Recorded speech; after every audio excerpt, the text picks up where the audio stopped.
Bonjour, ici Patrick Pierrat, éditeur d'InfoBref.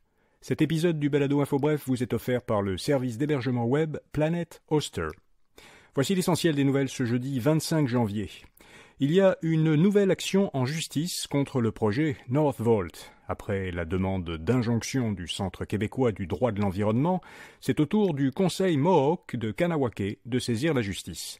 Il poursuit les gouvernements provincial et fédéral devant la Cour supérieure du Québec.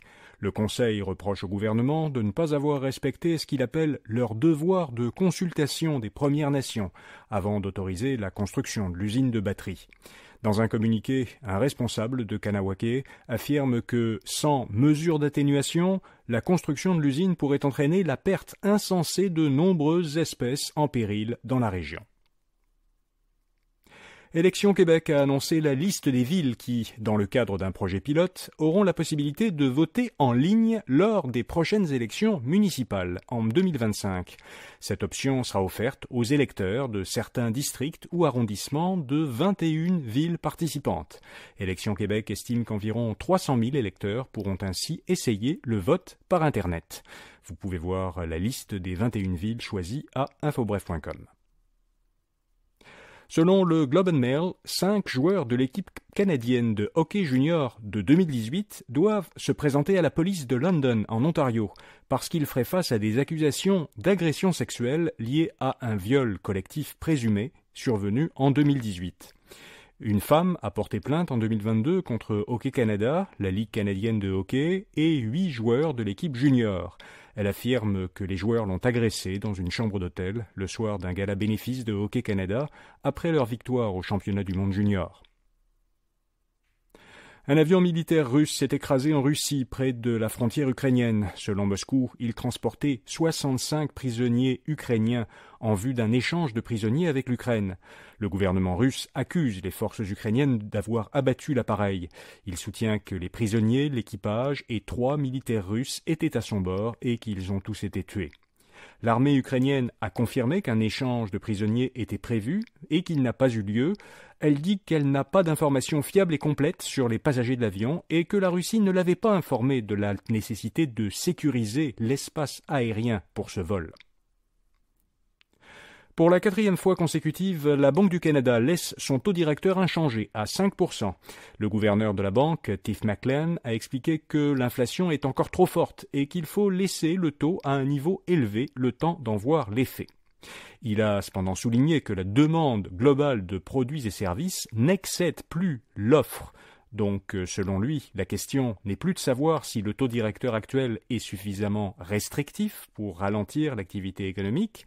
La question, c'est plutôt combien de temps il faudra le maintenir au même niveau de 5%. On n'envisage donc plus vraiment d'augmentation de ce taux, mais il n'y a pas encore de baisse. Un mot de notre commanditaire grand partenaire d'InfoBref. Vous voulez être visible sur le web? Alors profitez de l'offre gratuite World Light, un cadeau de Planet Hoster pour vous aider à lancer votre site web ou à configurer votre adresse de courriel.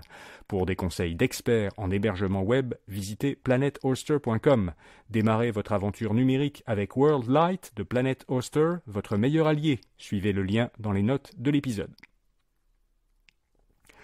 La Caisse de dépôt et placement du Québec annonce une importante réorganisation. Au cours des 18 à 24 prochains mois, elle intégrera les activités de ses filiales immobilières, Ivanhoé Cambridge et Otera Capital. La Caisse estime que ce remaniement lui fera économiser 100 millions de dollars par an. Elle n'indique pas combien d'emplois pourraient être abolis à l'occasion de cette réorganisation. La Caisse annonce aussi que Nathalie Paladitchev, qui dirige actuellement Ivanhoé Cambridge, quittera l'organisation à la fin avril. Le port de Sept-Îles devient le 2e plus important port du Canada. Ces installations ont fait transiter 36,6 millions de tonnes de marchandises l'an dernier, principalement du minerai de fer. Ce total annuel record dépasse tout juste celui du port de Montréal. Il place maintenant le port de Sept-Îles au 2e rang des ports canadiens en termes de volume annuel d'activité, derrière le port de Vancouver. Chaque commerce québécois s'est fait voler l'an dernier en moyenne pour 50 000 $ de marchandises.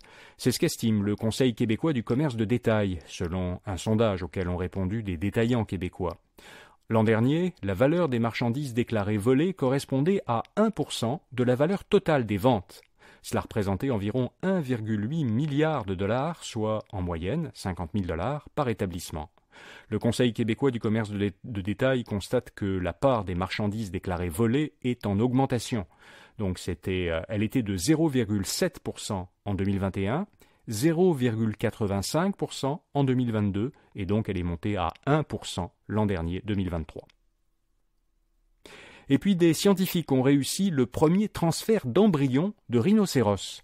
L'impact intéressant est que cette technique pourrait permettre de sauver le rhinocéros blanc du Nord, dont il ne reste que 2 femelles qui sont infertiles.